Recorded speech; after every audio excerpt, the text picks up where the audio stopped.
Hello everyone, welcome back to capture diary. ಎಲ್ಲರೂ ಹೇಗಿದ್ದೀರಾ? I hope ಎಲ್ಲರೂ ಚೆನ್ನಾಗಿದ್ದೀರಾ ಅಂತ ಅಂದ್ಕೋತೀನಿ.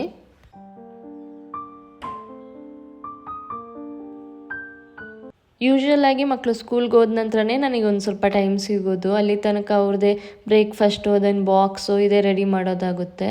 ಅವ್ರು ಹೋದ ನಂತರ ನೆಕ್ಸ್ಟು ನಾನು ಫ್ರೆಶ್ ಅಪ್ ಎಲ್ಲ ಆಗಿ ಒಂಚೂರು ರೆಡಿ ಆಗೋದು.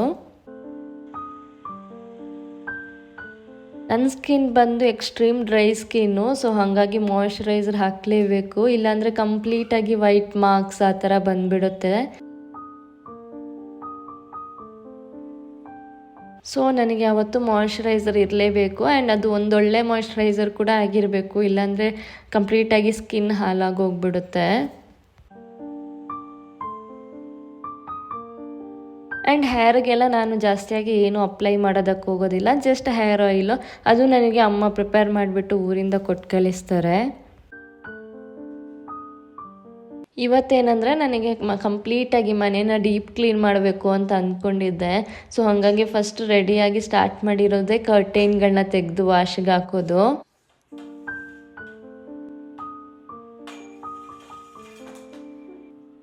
ಆ್ಯಕ್ಚುಲಿ ಮನೆಗಳಿಗೆ ಒಂದು ಸ್ವಲ್ಪ ಲೈಟ್ ಕಲರ್ ಕರ್ಟೈನ್ಸ್ ಹಾಕಿದರೆ ತುಂಬಾ ಚೆನ್ನಾಗಿ ಅನಿಸುತ್ತೆ. ಬಟ್ ಏನಂದರೆ ಅದು ಡಸ್ಟ್ ಕಂಪ್ಲೀಟಾಗಿ ಅದರಲ್ಲಿ ಒಂದು ಸ್ವಲ್ಪ ಕಲೆ ಜಾಸ್ತಿಯಾಗಿ ಕಾಣಿಸ್ಬಿಡುತ್ತೆ.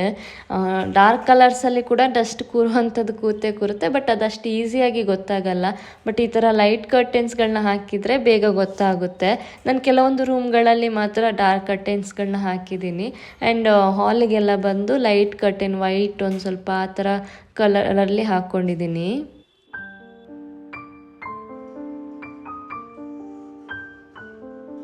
ಆ್ಯಂಡ್ ಸೋಫಾಗೆ ಬಂದು ನಾನು ಕವರ್ ಹಾಕಿದ್ದೀನಲ್ಲ, ನನಗೆ ಎಕ್ಸಾಕ್ಟ್ ಕಲರಲ್ಲಿ ಸಿಕ್ಕಿರಲಿಲ್ಲ. ಸೊ ಹಾಗಾಗಿ ಈ ಕಲರ್ ತೊಗೊಂಡಿದ್ದು ಒಂದು ಸ್ವಲ್ಪ ಮ್ಯಾಚ್ ಆಗುತ್ತೆ ಅಂತ. ಇಲ್ಲಾಂದರೆ ಮಕ್ಕಳು ಸೋಫಾಕ್ಕೆಲ್ಲ ಹತ್ತಾರಲ್ಲ, ಸೊ ಡಸ್ಟ್ ಎಲ್ಲ ಅದರಲ್ಲಿ ಆಗಿಬಿಡುತ್ತೆ ಅಂತ ಹಾಕ್ತೀನಿ.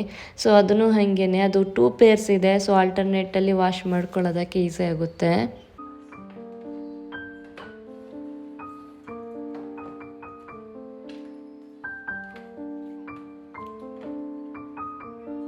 ಕರ್ಟಿನ್ ಸೋಪದ ಬಟ್ಟೆ ಎಲ್ಲ ವಾಶಿಗೆ ಹಾಕ್ಬಿಟ್ಟು ನೆಕ್ಸ್ಟ್ ಏನಂದರೆ ಈ ಮನೆಗಳಲ್ಲಿ ಕಾರ್ನರ್ಗಳಲ್ಲಿ ನಾವು ಬಳೆ ಅಂತೀವಿ, ಅಥವಾ ಅದಕ್ಕೇನಂತಾರೆ ಒಂಥರ ನೆಟ್ ಥರ ಫಾರ್ಮ್ ಆಗುತ್ತಲ್ಲ, ಸೊ ಅದೆಲ್ಲ ತೆಕ್ಕೊಳ್ಳೋಣ ಅಂಥೇಳಿ ತೆಗಿತೀನಿ. ಈವನ್ ಡಸ್ಟ್ಗಳು ಕೂಡ ಅದರಲ್ಲಿ ಅಕ್ಯುಮುಲೇಟ್ ಆಗಿರುತ್ತೆ, ಸೊ ಅದನ್ನೆಲ್ಲ ಕ್ಲೀನ್ ಮಾಡಿ ತೆಗಿತಾ ಇರ್ತೀನಿ.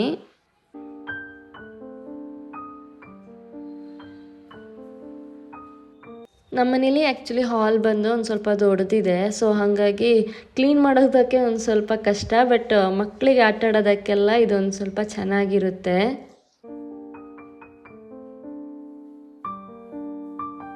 ಅಟ್ಲೀಸ್ಟ್ ಮಂತ್ಲಿ ಒಂದು ಸಲ ಆದರೂ ಈ ಥರ ಕ್ಲೀನ್ ಮಾಡಿಕೊಂಡ್ರೆ ತುಂಬಾ ಚೆನ್ನಾಗಿರುತ್ತೆ. ಆ್ಯಂಡ್ ಮನೇನ ಕೂಡ ತುಂಬ ಚೆನ್ನಾಗಿ ಮೇಂಟೈನ್ ಮಾಡೋದಕ್ಕಾಗುತ್ತೆ. ಬಟ್ ಏನಾಗುತ್ತೆ ಅಂದರೆ ಕೆಲವೊಂದು ಸಲ ಹೆಲ್ತ್ ಕೈ ಕೊಡುತ್ತೆ, ಅಥವಾ ಏನಾದರೂ ಒಂದು ಎಮರ್ಜೆನ್ಸಿ ಇರುತ್ತೆ, ಊರಿಗೆ ಹೋಗೋದಿರುತ್ತೆ, ಈ ಥರ ಎಲ್ಲ ಬಂದಾಗ ಒಂದು ಸ್ವಲ್ಪ ನಮಗೂ ಕಷ್ಟ ಆಗುತ್ತೆ, ಅದು ಸ್ಕಿಪ್ ಆಗುತ್ತೆ. ಆ ಥರ ಸ್ಕಿಪ್ ಆದರೆ ಮತ್ತೆ ಅದು ವರ್ಕ್ ಲೋಡ್ ಒಂದು ಸ್ವಲ್ಪ ಜಾಸ್ತಿ ಆಗಿಬಿಡುತ್ತೆ.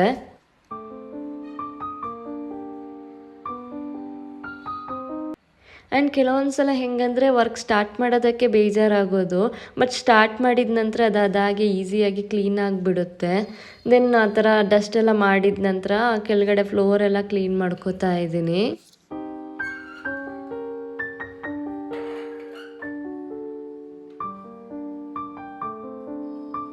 ನೆಕ್ಸ್ಟ್ ಮೇಯ್ನ್ ಟಾಸ್ಕ್ ಏನಂದರೆ ಈ ಸೋಫಾದ ಕೆಳಗಡೆ ಎಲ್ಲ ಕ್ಲೀನ್ ಮಾಡೋದು.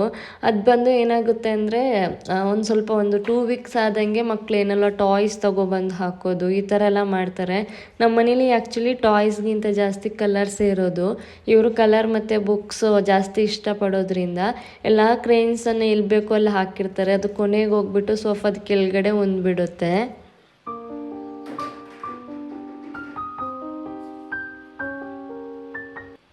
ನಾನು ಇವತ್ತು ಕ್ಲೀನ್ ಮಾಡೋವಾಗಲೂ ಹಾಗೇ ಯೂಸ್ ಮಾಡದೇ ಇರೋ ಕ್ರೇನ್ಸ್ಗಳು ಕೂಡ ಸಿಕ್ಕಿದ್ವು. ಅಂದರೆ ಅದೇನು ಮಾಡ್ತಾರೆ ಅಂದರೆ ಬಾಕ್ಸ್ಗಳನ್ನ ಹಿಡ್ಕೊಂಡು ಜಗಳ ಮಾಡ್ಕೊಳ್ಳೋದು ಅಥವಾ ಏನೋ ಒಂದು ಮಾಡ್ತಾರೆ. ಸೊ ಅದು ಆ ಟೈಮಲ್ಲಿ ಅದು ಹೋಗ್ಬಿಟ್ಟು ಸೋಫಾದ ಕೆಳಗಡೆ ಕೂತಿರುತ್ತೆ, ಅವ್ರು ಅದನ್ನ ಮರ್ತೋಗ್ಬಿಡ್ತಾರೆ ಅಷ್ಟೇ. ದೆನ್ ಯಾವಾಗಾದರೂ ಕ್ಲೀನ್ ಮಾಡೋವಾಗ ನಮಗೆ ಈ ಥರ ಹೊಸ ಐಟಮ್ಗಳೆಲ್ಲ ಸಿಕ್ಬಿಡುತ್ತೆ.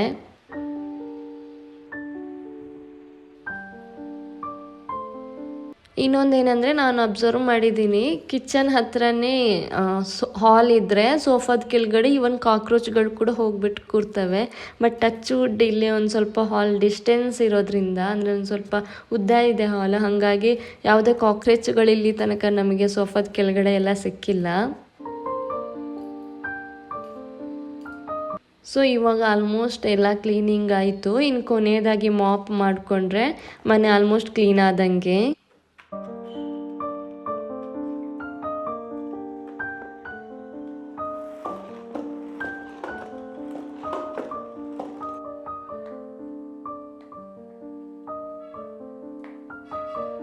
ಯಾವುದೇ ಕೆಲಸ ಇದ್ದರೂ ಮನೆ ಕ್ಲೀನ್ ಮಾಡೋದಾಗಿರ್ಬೋದು, ಅಥವಾ ಕುಕ್ಕಿಂಗ್ ಇದ್ದರೆ, ಅಥವಾ ಏನಾದರೂ ಪರ್ಚೇಸ್ ಅಂದರೆ ನಾನೊಬ್ಬಳೇ ಹೋಗಿ ಮಾಡೋ ಅಂಥದ್ದಿದ್ದರೆ ನಾನು ಮಕ್ಕಳು ಬರೋದಕ್ಕೆ ಮುಂಚೆನೇ ನಾನು ಫಿನಿಷ್ ಮಾಡ್ಕೋಬೇಕು, ಇಲ್ಲಾಂದರೆ ಆಗೋದಿಲ್ಲ.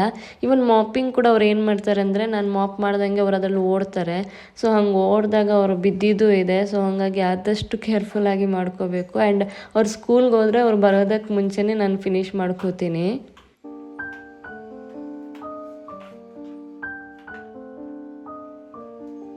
ನಾವು ಕರೆಕ್ಟಾಗಿ ಒಂದು 2 ವೀಕ್ಸ್ ಒಂದ್ಸಲ ಈ ಥರ ಕ್ಲೀನ್ ಮಾಡಿಕೊಂಡ್ರೆ ಒಂದು ಸ್ವಲ್ಪ ಮನೆ ಮೇಂಟೈನ್ ಆಗಿರುತ್ತೆ. ನಾವು ಅದು ಸ್ಕಿಪ್ ಆದ ತಕ್ಷಣ ಮತ್ತೆ ಡಸ್ಟ್ ಬರೋದು, ಅದನ್ನ ಕ್ಲೀನ್ ಮಾಡೋದಕ್ಕೆ ಮತ್ತೆ ಒದ್ದಾಡಬೇಕಾಗುತ್ತೆ.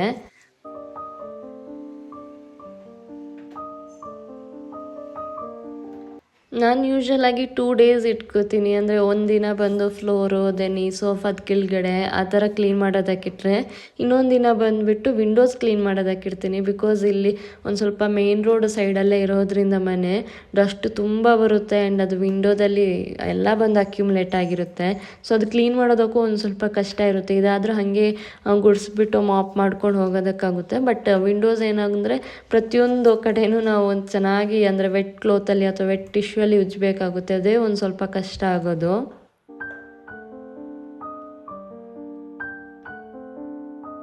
ಇವನ್ ರೂಮ್ಗಳನ್ನ ಕೂಡ ನಾನು ಅದ್ರ ಜೊತೆಗೇ ಕ್ಲೀನ್ ಮಾಡಿಕೊಂಡೆ. ಅದೆಲ್ಲ ಕ್ಲೀನ್ ಮಾಡೋ ಹೊತ್ತಿಗೆ ಪ್ರಾಗ್ಯ ಸ್ಕೂಲಿಂದ ಬರೋ ಟೈಮ್ ಕೂಡ ಆಯಿತು. ಸೊ ಅವಳನ್ನ ಕೂಡ ಕರ್ಕೊಂಡು ಬಂದೆ.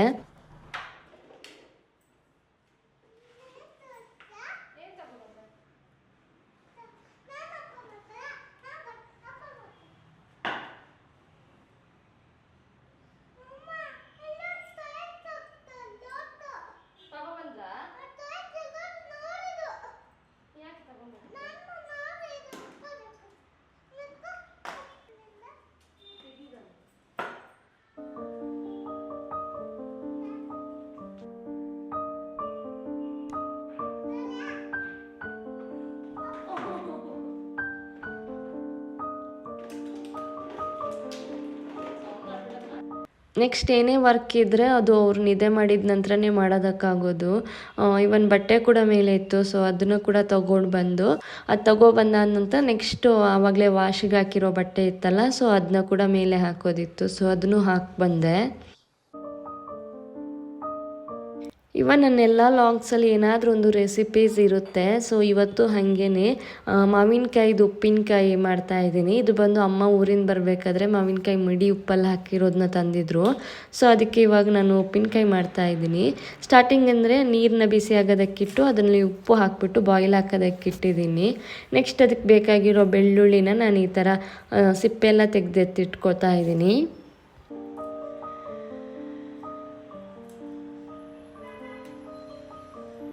ಬೆಳ್ಳುಳ್ಳಿ ಚೆನ್ನಾಗಿ ಸಿಪ್ಪೆ ತೆಗೆದ ನಂತರ ಅದನ್ನ ಒಂದು ಸ್ವಲ್ಪ ನಾವು ಡ್ರೈ ರೋಸ್ಟ್ ಮಾಡಬೇಕಾಗುತ್ತೆ.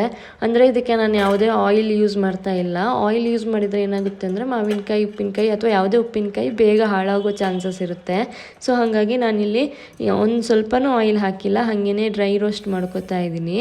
ನೆಕ್ಸ್ಟ್ ಇಲ್ಲಿ ನಾನು ಅದಕ್ಕೆ ಒಂದು ಸ್ವಲ್ಪ ಸಾಸಿವೆ, ದೆನ್ ಒಂದು ಸ್ವಲ್ಪ ಜೀರಿಗೆ ಕೂಡ ಆ್ಯಡ್ ಮಾಡ್ಕೊಂಡಿದ್ದೀನಿ. ಇದನ್ನ ಹಾಕೊಳ್ಳೋದ್ರಿಂದ ಉಪ್ಪಿನಕಾಯಿ ಟೇಸ್ಟ್ ಚೆನ್ನಾಗಿರುತ್ತೆ ಆ್ಯಂಡ್ ಇವನ್ ಪರಿಮಳ ಕೂಡ ಚೆನ್ನಾಗಿರುತ್ತೆ. ನೆಕ್ಸ್ಟ್ ಇಲ್ಲಿ ನಾನು ಬ್ಯಾಡಿಗೆ ಮೆಣಸು ಇದನ್ನು ಕೂಡ ಹಾಗೇ ಆಯಿಲ್ ಹಾಕದೆ ಹಾಗೇ ಫ್ರೈ ಮಾಡ್ಕೊಂಡಿದ್ದೀನಿ. ನೆಕ್ಸ್ಟ್ ಇದೆಲ್ಲ ಒಂದು ಸ್ವಲ್ಪ ತಣ್ಣಗಾದ ನಂತರ ಮಿಕ್ಸಿ ಜಾರಲ್ಲಿ ಸೇರಿಸ್ಕೊಂಡು ಇದನ್ನ ಪೌಡ್ರ್ ಮಾಡ್ಕೊತಾ ಇದ್ದೀನಿ. ಮಿಕ್ಸಿ ಜಾರಲ್ಲಿ ಪೌಡ್ರ್ ಮಾಡ್ಕೊಂಡ ನಂತರ ಅದೊಂದು ಸ್ವಲ್ಪ ಬಿಸಿಯಾಗಿರುತ್ತಲ್ಲ, ಸೊ ಅದನ್ನ ಪೌಡರ್ನ ನಾವು ಒಂದು ಸ್ವಲ್ಪ ಹೊತ್ತು ಹಾಗೆ ಗಾಳೀಲಿ ಆರೋದಕ್ಕೆ ಬಿಡಬೇಕು. ಅಷ್ಟರಲ್ಲಿ ಮಾವಿನಕಾಯಿ ಮಿಡಿ ಏನಿದೆ ಇದನ್ನು ಇವಾಗ ನಾನು ಕಟ್ ಮಾಡ್ಕೊತಾ ಇದ್ದೀನಿ. ನೆಕ್ಸ್ಟ್ ಪೌಡ್ರ್ ಮಾಡ್ಕೊಂಡಿರೋ ಮಸಾಲೆ ಇದೆಲ್ಲ, ಸೊ ಅದಕ್ಕೆ ನಾನಿಲ್ಲಿ ಆವಾಗಲೇ ಬಾಯ್ಲ್ ಮಾಡಿಟ್ಟಿರೋ ಉಪ್ಪಿನ ನೀರು ಇದೆಲ್ಲ ಅದನ್ನು ನಾನು ಒಂದು ಸ್ವಲ್ಪ ಮಿಕ್ಸಿ ಜಾರಿಗೆ ಸೇರಿಸ್ಕೊಂಡು ಇಲ್ಲಿ ಮಸಾಲೆಗೆ ಆ್ಯಡ್ ಮಾಡ್ತಾ ಇದ್ದೀನಿ. ಮಿಕ್ಸಿ ಜಾರಿಗೆ ಯಾಕೆ ಹಾಕ್ಕೊಂಡಿದ್ದು ಅಂದರೆ ಅದರಲ್ಲಿ ಒಂದು ಸ್ವಲ್ಪ ಮಸಾಲೆ ಉಳಿದಿರುತ್ತಲ್ಲ, ಸೊ ಅದು ಸೇರಿಕೊಳ್ಳಿ ಅನ್ನೋದಕ್ಕೆ ಹಾಕಿದ್ದೀನಿ. ಅದಾದ ನಂತರ ನೆಕ್ಸ್ಟ್ ನಾನು ಡೈರೆಕ್ಟಾಗಿ ಅದು ಉಪ್ಪಿನ ನೀರು ಏನಿದೆ ಅದನ್ನು ಆ್ಯಡ್ ಮಾಡ್ಕೋತಾ ಇದ್ದೀನಿ. ಬಟ್ ಏನಂದರೆ ಉಪ್ಪಿನ ನೀರು ಒಂದು ಸ್ವಲ್ಪ ತಣ್ಣಗೆ ಆಗಬೇಕು, ಆವಾಗಲೇ ಬಿಸಿ ಬಿಸಿ ಹಾಕ್ಕೋಬಾರ್ದು. ದೆನ್ ಆ ಮಸಾಲೆ ಎಲ್ಲ ಕರೆಕ್ಟಾಗಿ ಹೊಂದ್ಕೊಂಡ ನಂತರ ಅದಕ್ಕೆ ಇವಾಗ ಕಟ್ ಮಾಡಿ ಇಟ್ಕೊಂಡಿರೋ ಮಾವಿನಕಾಯಿ ಇದೆಲ್ಲ, ಸೊ ಅದನ್ನ ಸೇರಿಸ್ಕೊಂಡು ಈ ಥರ ಚೆನ್ನಾಗಿ ಮಿಕ್ಸ್ ಮಾಡ್ಕೋತಾ ಇದ್ದೀನಿ. ನೀವು ಉಪ್ಪಿನಕಾಯಿ ಮಿಡಿಯಲ್ಲಿ ಜಾಸ್ತಿ ಉಪ್ಪು ಹಾಕಿದರೆ ನಾವು ಬಿಸಿನೀರು ಹಾಕ್ದಲ್ಲ, ಸೊ ಅದಕ್ಕೆ ಉಪ್ಪು ಹಾಕ್ಕೋಬೇಕು ಅಂತ ಇಲ್ಲ. ಆ ಥರ ಉಪ್ಪು ಹಾಕ್ಕೊಂಡ್ರೆ ಅದು ಜಾಸ್ತಿ ಆಗೋ ಚಾನ್ಸಸ್ ಇದೆ. ನೀವು ಉಪ್ಪನ್ನ ಸ್ಕಿಪ್ ಮಾಡ್ಬೋದು, ಡೈರೆಕ್ಟಾಗಿ ಬಿಸಿನೀರಾಗಿ ಕೂಡ ಆ್ಯಡ್ ಮಾಡ್ಕೋಬಹುದು. ಇವನ್ ಒಂಚೂರು ಹಿಂಗೆ ಕೂಡ ಸೇರಿಸ್ಕೊಳ್ಳಿ, ಅದು ಕೂಡ ಚೆನ್ನಾಗಿರುತ್ತೆ.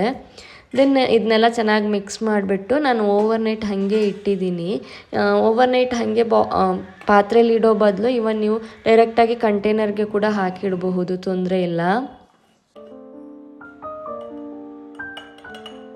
ನಾನು ಇವಾಗ ಈ ಪಿಕ್ಕಲ್ನ ಒಂದು ಗ್ಲಾಸ್ ಕಂಟೈನರಿಗೆ ಹಾಕಿಡ್ತಾ ಇದ್ದೀನಿ. ಇವನ್ ಹಾಕಿರೋ ಕಂಟೈನರ್ ಏರ್ ಟೈಟ್ ಇದ್ದರೆ ತುಂಬ ಒಳ್ಳೆಯದು. ಇದು ಬಂದು ನನ್ನ ಅಮ್ಮನ ರೆಸಿಪಿ. ಐ ಹೋಪ್ ನಿಮ್ಮೆಲ್ರಿಗೂ ನನ್ನ ವ್ಲಾಗ್ಸ್ ಇಷ್ಟ ಆಗುತ್ತೆ ಅಂತ ಅಂದ್ಕೊಂಡಿದ್ದೀನಿ. ಇಷ್ಟ ಆದರೆ ಪ್ಲೀಸ್ ಚಾನಲ್ಗೆ ಸಬ್ಸ್ಕ್ರೈಬ್ ಮಾಡ್ಕೊಳ್ಳೋ ಮೂಲಕ ನನಗೆ ಸಪೋರ್ಟ್ ಮಾಡಿ ಅಂತ ಹೇಳ್ತಾ ನೆಕ್ಸ್ಟ್ ವ್ಲಾಗಲ್ಲಿ ಸಿಗ್ತೀನಿ. ಬಾಯ್.